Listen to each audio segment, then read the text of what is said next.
Hello everyone, welcome to another episode of Short, Sweet, and Concise with Ghostwire Tokyo. Now, to get general concerns out of the way, it is a collectathon. My first playthrough was a 100% playthrough, and the game did take about 34 to 35 hours. My second playthrough was a speedrun playthrough, which took about 5 to 6. So, if you're not trying to 100% the game, but get some collectibles during your first playthrough, I would say it would probably take you about 10 to 12 hours. Getting to the gameplay of the game gives you options of sneak attack, later bow and arrow, which you will unlock, and 3 magic abilities, which 2 you will unlock later. Having fun with these magic abilities comes to yourself. The game can get repetitive, as a lot of the monsters are the same, and once you defeat mini-bosses, those start to become common, so you start seeing a lot of the boss variants over and over again, and you see a lot of the common enemies over and over again. So the game can be a bit repetitive, but the fun does come up to you, mixing and matching talismans, using the bow and arrow, using your magic, using what equipment you can get later that I'm not trying to spoil for you, that you can create your own sets to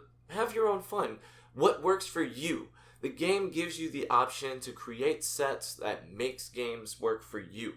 Do your own combos and do anything you can, and finding these sets all require a sense of sound, which the sound quality of the game is amazing. You can hear everything. While I usually recommend headphones, for this one I would recommend a surround sound speaker or just normal TV. As with I have a surround sound setup at home. This one is a little biased. As with the surround sound at home, I could hear everything. This game is very cinematic, especially during the cutscenes. You can hear and feel the rumble that they want you to feel. You can hear the growls of the enemies. You can hear the music just start building up more intensely, just the dun-dun-dun-dun-dun. And the music of the game, during the boss fights, it's amazing. While I wish there was more music while exploring the city, which you can put on your own music, which I find interesting, but there's no music really playing around the city, as the city's really quiet. And the reason I do appreciate this is when things do sneak up on you, you can hear it. When you find a collectible, you can hear it at that little hum that these, developers started including now to make things more obvious. And I love it. You can hear everything. And having a choice of the MP3 is a very great option. I love that quality for the game. And again, the boss music is amazing, which moves me into the story and the bosses, because the story is very B-rated horror. It's very Shinji Mikami, the creator of Resident Evil, the creator of The Evil Within. We know him as a very B-rated horror game, I guess you could say, a game creator, I guess you can say, as the game itself is very B-rated horror. It follows the story of a young man and an older dude named KK, which, I'm bad at names, so you play as a young man in KK, and you have to go through this entire story trying to save your sister, and it's hilarious to me because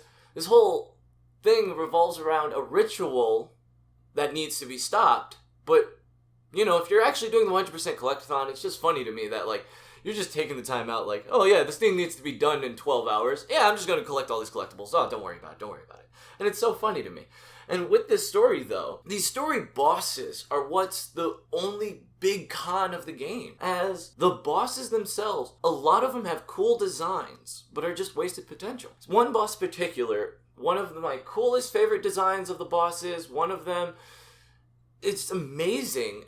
And the whole fight is just a sneak attack fight, just like in Evil Within. It's just, hey, big boss, sneak up behind him, hit him once.